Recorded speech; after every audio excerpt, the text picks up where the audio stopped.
Hey, this is Jeff Ratcliffe here. Let's talk about the value in daily fantasy for a minute. The big prizes, yeah, they're attractive, but you have to finish in the top 2% out of thousands of experts to win any real money. So even on your best day, you still feel like you're losing. Now you can play something better. Stat Hero. Stat Hero is a house-based game that combines the best of daily fantasy and survivor pools.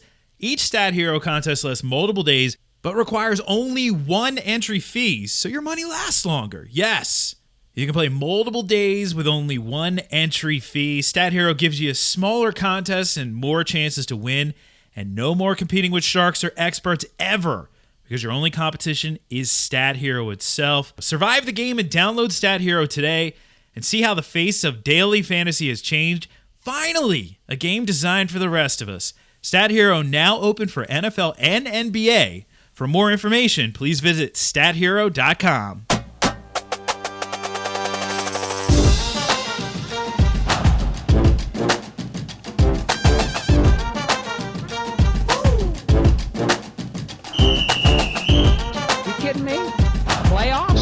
What is up? It's the Pro Football Focus Fantasy Podcast. My name's Jeff Ratcliffe, and it's Friday, January 31st. 2 days until the big game and the end of the... I'm going to call it the 2019 season, all right?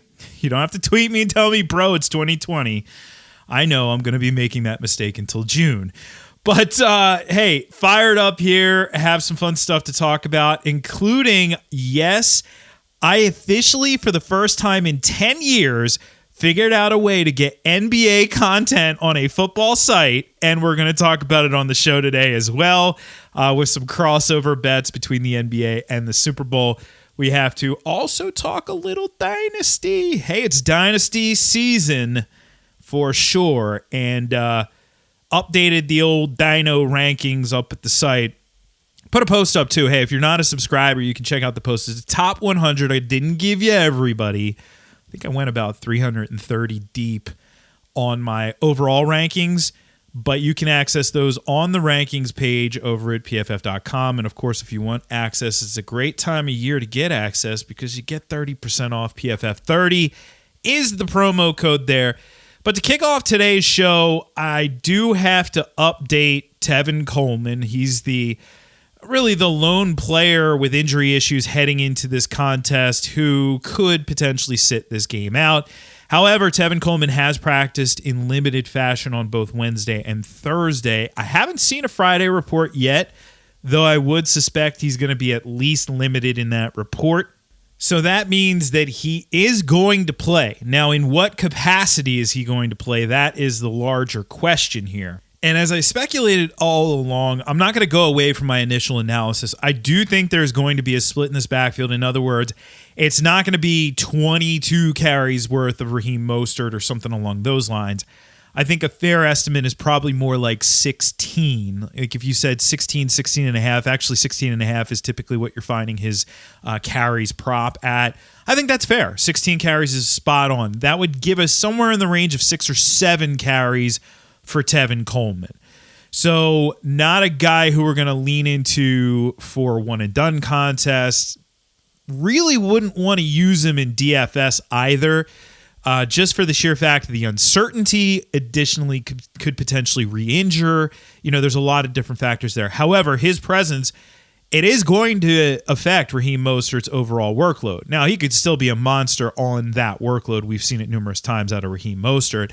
But just something to note with those guys there, that Tevin Coleman almost certainly going to dress in this one, almost certainly going to see his share of the touches, but it won't be a true 50-50 split, probably more like a 70-30 split in terms of the carries in that backfield. And, of course, we won't really see much of Matt Breida, if at all, in this one. The only way I think we really see him is if re-injury does occur to Tevin Coleman. Let's hope that doesn't happen, but we're still, it's clear there's 2 backs in this one that we really want, Damian Williams, Raheem Mostert. Anything else is really dicey.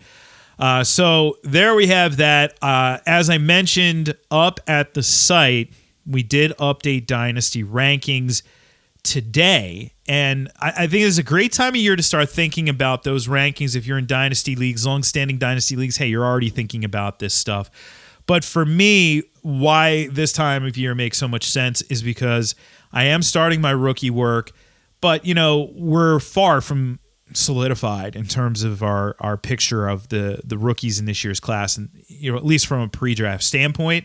So I wanted to get a foundation in place, a nice update here with really everything that we could possibly learn from 2019 in place at this point. I mean, yes, we haven't played the Super Bowl yet, but we've pretty much learned what we're going to learn. So I just want to run through some of these really quickly. And like I said, I put the overall rankings up, top 100 at PFF.com. But for quarterback, it's really a fascinating group, and especially in terms of the transition, because we have a lot of young guys. I mean, the position is dominated by young guys now, in Dynasty at least. And when you think about the position, like if you have Lamar, hopefully you're going to have Lamar for like 10, 12 years here in Dino. If you have Mahomes, I think you're going to have Mahomes for even longer. I think you'd have Mahomes legit for 15 years. That is crazy. Like, typically I think in terms of 3 years. Like, am I going to have this guy 3 years from now, like a running back? Yeah, not a quarterback. We don't have those concerns. So the question is, do you go Mahomes or Lamar first overall? I went Mahomes. I wouldn't say, hey, you're an idiot if you have Lamar. I mean, we're really splitting hairs there. And a lot of times, remember, we're getting back into offseason mode. So remember, the difference between 1 and 2 isn't often very dramatic, or 2 and 3 or 3 and 4. It could be just the tiniest sliver of a difference. And ultimately there, we're basically talking about the same thing. I could have literally ranked them both 1, but my system won't let me at PFF. So I had to rank 1 at 1 and 1 at 2. All right. But Mahomes at 1, Lamar at 2. Deshaun Watson comes in at 3. And both of those guys, by the way, 24 and 23 for Mahomes and Lamar. Watson also 24. I think that's pretty easy. I don't think you're going to find too many people who are going to disagree with that. But also remember, when I rank Dynasty, I am leaning towards age first and foremost. So that's why at number 4, I have Kyler Murray. He's 22 years old. I do think that he's going to be one of the biggest breakout fantasy performers in 2020. I think this time next year, when we get to this exercise, people are going to have him, locked in, maybe even have him a spot or two higher, probably only a spot higher. I think I could see him flip-flopping with Watson, but I don't know if everybody's going to have him this high. For me, though, it's that long-term ceiling, the dual threat ability, his ability as a passer. We didn't get to see the full extent of that this season. After that, though, so we have this youth movement, and then I take the youngest of the older players. That, of course, being Russell Wilson. He's still only 31, so in a perfect world, you have him maybe for 8, 9, 10 more years as a dynasty quarterback. Then Dak Prescott coming off his big season. Carson Wentz, I still buy in on Carson Wentz. Carson Wentz's expected production was off the charts this season. He didn't meet expectation, which would suggest positive regression coming pretty soon. And don't tweet me about that. That simply means upward movement toward the mean. You can move up or down to the mean. That's what regression means. Anyway, I'll give you a top 12 here. So we have Aaron Rodgers and Matt Ryan still in the top 10. I never know what to do with Matt Ryan.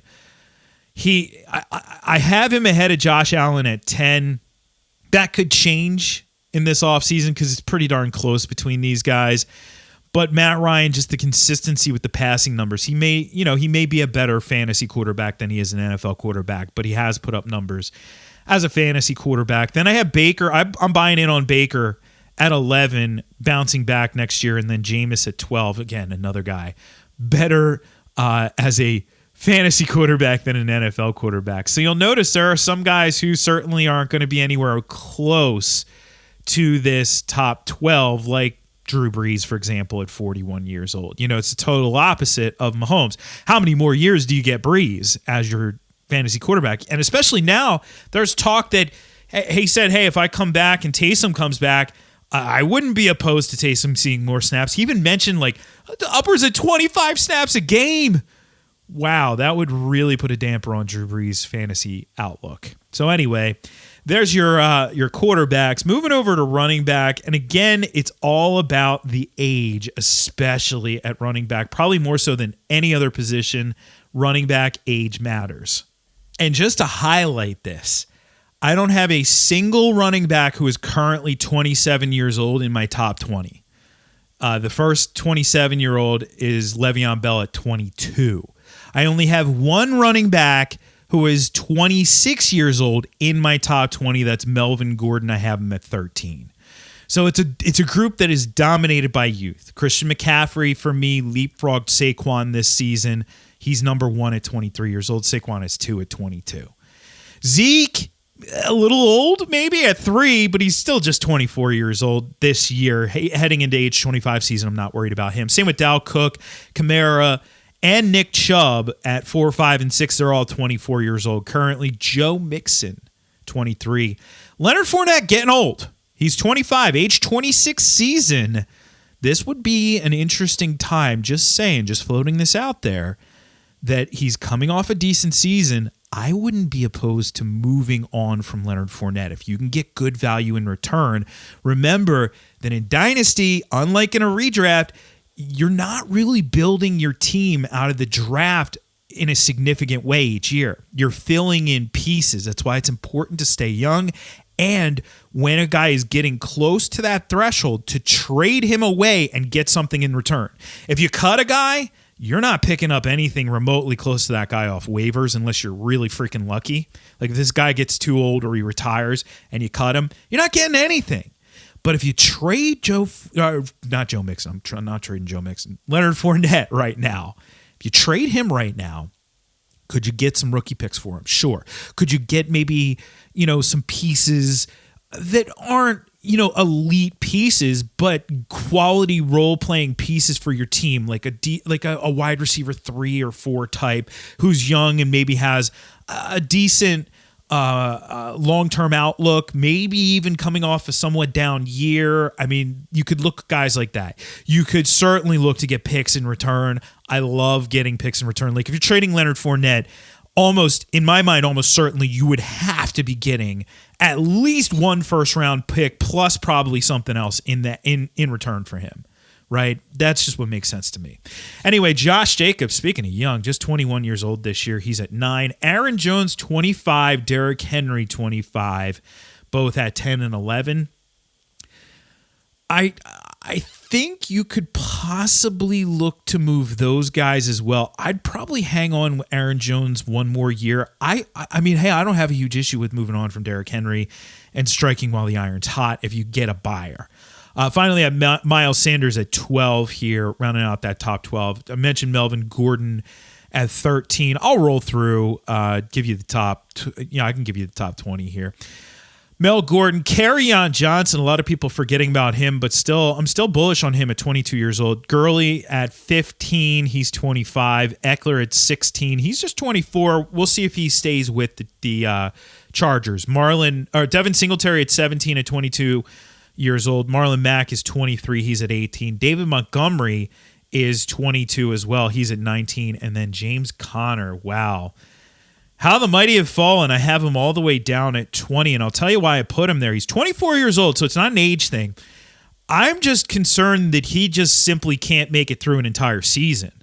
Some guys are like that. It's unfortunate, but some guys are like that. So that's something to think about with James Conner. I don't think this is the time to move him, unfortunately. You almost have to do a little bit of a sacrifice to the fantasy gods here to hope that he has a better season in 2020. And if he does, if he's able to make it through the whole season, has a decent year, say he's a top 10 guy at the position, unload him next year. Anyway, moving on to wide receiver. And we do have a new name at the top. Heading into this year, I had DeAndre Hopkins as my number 1. I bet you can't guess who my number 1 is now. He only had 1,000 catches this year. Yeah, Michael Thomas. He is in a spring chicken. He's 26 years old, but that's young enough in the grand scheme of things where I'm not worried at all. Heading into his age 27 season, you have multiple years before 30. Michael Thomas, love it. Hopkins, though, coming in at 2. Then Tyreek Hill, and the big thing with Tyreek Hill is he's just 25 years old, and he's got Patrick Mahomes as his quarterback. That doesn't hurt the cause. Devontae Adams, he was really good this year. That's our secret. He's at 4. He's 27 years old. Then Godwin after the monster season at 5. He's, 23. I love it. By the way, only one wideout over 30 in my top 10. It's Julio. I'll get to him in a minute. Mike Evans at 26 years old comes in at 6. Amari Cooper, 25 years old, comes in at 7. OBJ falling a little bit in my rankings down to 8 at 27 years old. And I'm still bullish on Juju. I think this is the time to buy Juju if you can. Don't sell the farm for him, though. Never wise. But if you can move some older pieces to get Juju at 23 years old, I would do it. Julio is 10 at 31. Then DJ Moore came rocketing up my rankings at 22 years old. He's at 11. Golladay is actually a little bit older than you might realize. He's 26.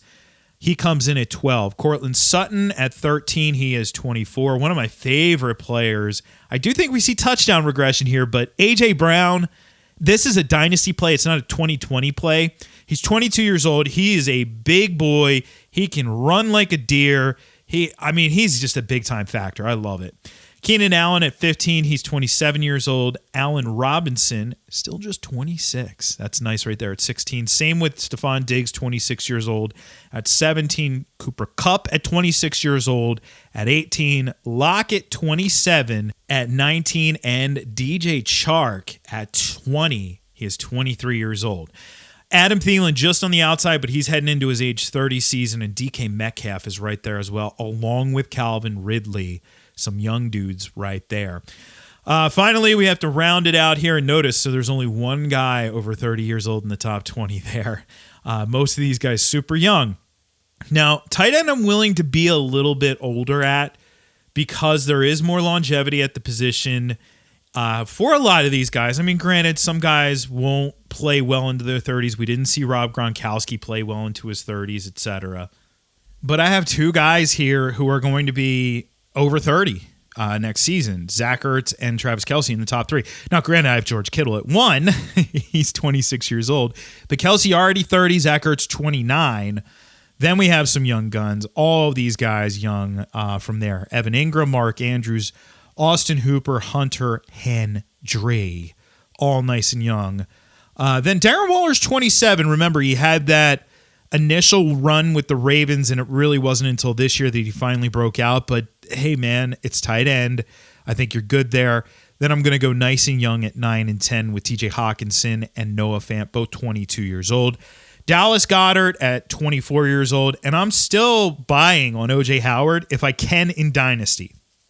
Not in a redraft per se, but remember, it takes a while for a lot of these tight ends. Not everybody can be George Kittle and just hit the ground running immediately. And really, where do we see the breakout? Typically, it's age 25, age 26 season. Somewhere in that range, we're going to see that breakout. Kittle was 25 when he really broke out, and then this year solidified it at 26. Howard didn't break out at 25. Maybe it happens at 26. I'm going to take a chance if I can get him on the cheap. So there you have it. An initial set here. We are going to add rookies to this, but I'm not going to do that until after the Combine, and I'll circle back to this after the Combine as well. So we'll do a March update of these rankings, but this will get you started over at PFF.com. Before I move on here, though, got to tell you about our friends over at Thrive Fantasy. Come prop up on Thrive Fantasy for the big game. Thrive Fantasy is a daily fantasy sports app for player props, and they've eliminated the need to do countless hours of research because they only ask you about the top-tier athletes in a respective sport. Choose 10 of the 20 player prop options to build your lineup, and each one of them has a fantasy point total associated with the over and the under based on the likelihood that they will occur. The more points a selection is worth, the riskier it is. Pretty obvious there. Rack up the most points to win a share of the prize pool. Thrive has over $20,000 in guaranteed money for the big game between the 49ers, have you heard about this one, and the Chiefs, and a $500 free roll as well. Use the promo code PFF, that's PFF, when you sign up today, and you'll receive an instant match on up to $25 on your first deposit. Download Thrive Fantasy on the App Store or the Play Store, or by visiting their website, love saying the WWs, .thrivefantasy.com. That's all one word, thrivefantasy.com. Sign up and prop up today. All right, speaking of props, We have one final group of prop bets. This is my favorite game of the year because we have so many different opportunities to play prop bets. And like I had mentioned last week, a week ago when I talked about the national anthem, all that. By the way, if you wanted that info, we also have an article up at PFF where I really broke down a lot of what I said. Why am I taking the over on 2 minutes on Demi Lovato? We went back. I found even more national anthems that she's done, and she's progressively gotten longer and longer and longer from 2011 up to the present. Boy, does she hold that brave note at the end. So anyway, that's up there along with these very interesting NBA, NFL crossover bets. So I'm going to get into these in a second, but I did say I was going to circle back and update our spread and over-unders. And right now, we didn't see any movement. So I remember I said if I saw that over-under pop up to like 55.5, I was hoping I'd see it go up that high. I was going to hammer the under. At this point, no movement indicates for me that I don't really have much of an edge reading the movement. So I'm going to, kind of hold off there. Again, if you ask me right now, what are you playing? I think the line is really good. I think 54.5 is pretty spot on. But what am I going to play? I'm going to play an under if you get 54.5. I think it's close, but it's one of those, I'm not going to place any money on it, but for fun, I'll say it's under. And in terms of the spread, consensus is at 1 right now. Man, I think it's going to be a 1-point game, but I can't push. So I'm going to stick to what I said before, and I do think the Chiefs ultimately cover. But as I also said before, if you disagree, if you think that San Francisco is going to win, then bet the over as well, because I think it's going to take an over to beat the Chiefs in this one.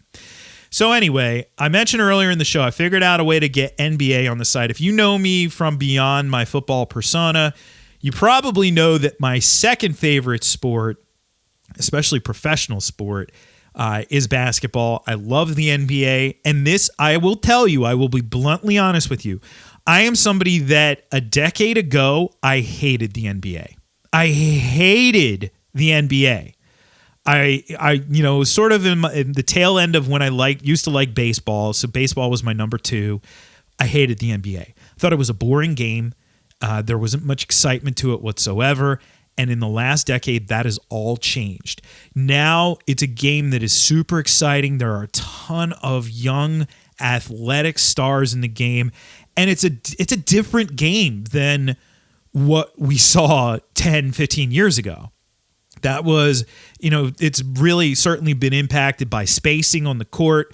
I love the game today. So exciting. And I will tell you that if you haven't dabbled in fantasy basketball, okay, I get it. It's a little bit tougher playing a game that is an everyday game, especially daily fantasy. Daily fantasy, if you haven't played daily fantasy basketball, don't really mess with it if you're just a football person because, hey, it's a tough grind to have to be there, essentially in that hour before lineup lock every single day. It's a tough one. But betting on basketball, it doesn't require as much of the grind, and especially if you pay attention enough to the league, you can do fairly well in player props if you know what you're looking for. So anyway, my endorsement, it makes things more fun as well. So I do dabble in that area as well. Personally, I don't do analysis for this or anything along those lines, but this game allowed me to do some analysis. So I want to break down some crossover props. So these are an either or, and they're based on the Super Bowl, either a stat in the game or a specific player's stat, and then an NBA player's stat or accumulation of stats. So we'll start here with Raheem Mostert rushing attempts or Andre Drummond rebounds. And this is Drummond is playing on the second. And there all the NBA games will be done before the Super Bowl. So you'll know what you have to beat when the Super Bowl starts, right? So Mostert is at -125, Drummond at -115. So Mostert the slight favorite here. We have Mostert with Coleman in there, and I mentioned this earlier. I have him at over 15 rushing attempts, so I think 15 to 16 is a fair estimation of his range, the sort of midpoint of his range. The line is at 16.5. Obviously, if we didn't see Tevin Coleman, I would hammer the over on that. But I think it's a slight under. But still, I think 15 to 16 is fair. So, what about Andre Drummond? And he is averaging 15.6 rebounds per game. That leads the league. That's a lot of freaking rebounds, in other words. But if you look at what he's done over his last 8, he's only topped that average in 3 of those games. And he's facing the Nuggets. The Nuggets allow the 8th fewest rebounds per game to opponents. So because of that, I think we do see Raheem Mostert here with more rushing attempts. I'm taking Mostert on that one. By the way, these are fun. Don't put a lot of dough on these. And if we get them wrong, we get them wrong, okay? Because they're fun. Like, this is the first time we've ever been able to get away with this on this podcast, so we're just going to have fun with it, all right? Patrick Mahomes rushing yards, minus 130, or Devin Booker, all-star snub with minus 110 on his points. So Mahomes, yeah. We already talked about his rushing yards, and it's one of my favorite bets on the board, under 30.5 rushing yards. We're projecting him at 18.5. And I know that a lot of people are going to think about the playoffs and what he's done the last 2 weeks. But other than that, in the regular season, he topped 30.5 rushing yards just 2 times. So highly likely we see an under on that one. Anyway, Booker is averaging just over 27 points per game. And he faces the Bucks. They're allowing the 9th fewest points per game in the NBA. But Booker is on a roll. And we've seen him in his last 8 games, 7 of the last 8, he's over 29 points. And he's got a chip on his shoulder. I like that. The all-star snub. I think we see Booker go for over 30. I don't think we see Patrick Mahomes go for over 30, so we're betting on Booker for this one. Sammy Watkins receiving yards, minus 115, or Giannis combined points, rebounds, and assists for Giannis, minus 125. I love the PRA, as I call them, points, rebounds, and assists. So anyway, don't look back to the conference championship for this one because you say, hey, Watkins is going to blow him out of the water. I don't think so. In fact, we're projecting 40.9 receiving yards. His line on FanDuel right now is 48.5, so it's not a big line. And this has got to be a coincidence right here. Giannis is averaging a combined 48.5 points, rebounds, and assists per game. Phoenix is the 10th most points per game. This is his opponent here. But 10th fewest rebounds per game. However, Giannis, 5 of his last 6, he's gone over 50 combined PRA. I think he's going to do it again. I'm taking Giannis, points, rebounds, and assists over Sammy Watkins receiving yards. Total punts in the game or Kyle Lowry assists. Punts are minus 115. Lowry assists minus 125. So the Chiefs and 49ers on the season. 49ers averaging 3.2 punts per game. Chiefs averaging 3.1 punts per game. And they've actually averaged 3 each game in the playoffs. So they've both punted 6 times in the playoffs. So they're sticking to their average. Fair projection, 6 punts in this game, right? Now, Lowry's he's not leading the league in dimes or anything like that, but 7.4 on the season. Over his last 10, 7.1. However, he did have an 11 assist outing this week that jacked that number up a little bit. But he's facing Chicago, 8th most assists per game allowed. This is a close one, but I do think he tops 6. I think we see him with close to his average. So I'm taking Kyle Lowry on that one. Jimmy G completions or Nikola Jokic rebounds and assists. It's a combine of the two. So Jimmy G, don't look at the conference championship. 6 completions in that one. They didn't need to throw the ball. So on the season, though, he's averaging 20.5 per game in the regular season. We actually have him way over that. Greenline likes a pass-heavy script for the 49ers, so 24.2 completions. That's a big number right there. So either way, I think, you're looking at over 20.5 over his average for the season. If you don't buy into our projection, I still think it's going to be pretty healthy. So for Jokic, he's not just an ordinary big man. Like that's what I love about today's NBA is big men aren't necessarily just big men standing on the rim and dunk. He could dish some dimes. 6.5 assists per game. and 10.1 rebounds per game for Jokic.